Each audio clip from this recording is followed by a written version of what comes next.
আসসালামু আলাইকুম ভিউয়ার্স, আপনারা সবাই কেমন আছেন? আশা করি অনেক অনেক ভালো আছেন। আজকে নতুন একটা রেসিপি নিয়ে আপনাদের সামনে হাজির হলাম। আজকে আপনাদের সাথে শেয়ার করব বতুয়া শাক ভাজি। তাই চুলিয়া জ্বালিয়ে শাক বসিয়ে দিলাম। দিয়ে দেব 1 টেবিল চামচ পরিমাণ লবণ, দিয়ে ঢাকনি দিয়ে সুন্দর করে ঢেকে দেব ভাপানোর জন্য।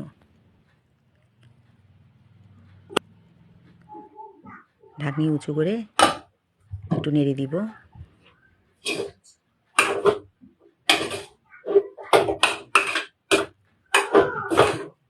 নেড়ে আবার সুন্দর করে ঢাকনি দিয়ে ঢেকে দিব।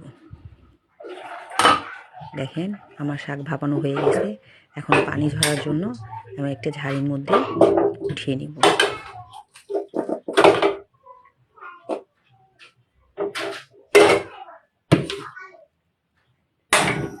পানি ঝরা হয়ে গেলে আমি চুলা জ্বালিয়ে একটি কড়াই বসিয়ে দেব শাক ভাজার জন্য।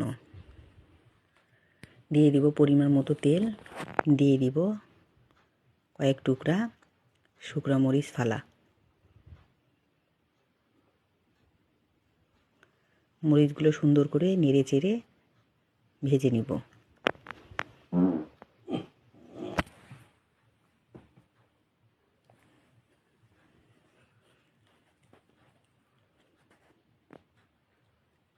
মরিচগুলো সুন্দর করে ভেজে নেব। মরিচ ভাজা হয়ে গেলে দিয়ে দিব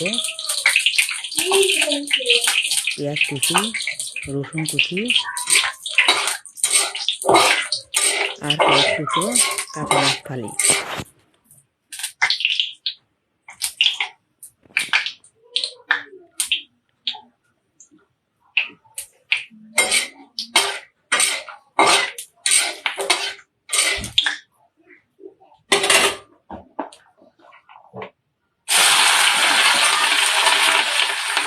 মরিচ, রসুন, কাঁচামরিচ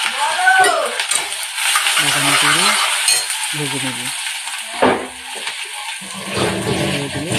দিয়ে দিব শাক।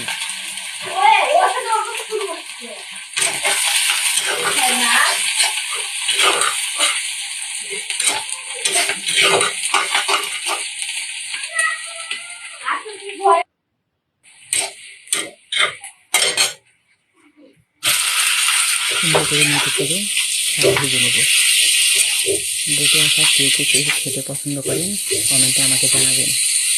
আর আমি যেভাবে শাকগুলো ভেজেছি আপনারা একবার এইভাবে ট্রাই করবেন, আশা করি ভালো লাগবে।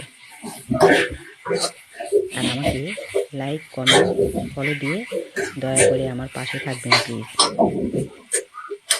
আমার শাক ভাজা হয়ে গেছে, এখন আমি শাক নামিয়ে নিব।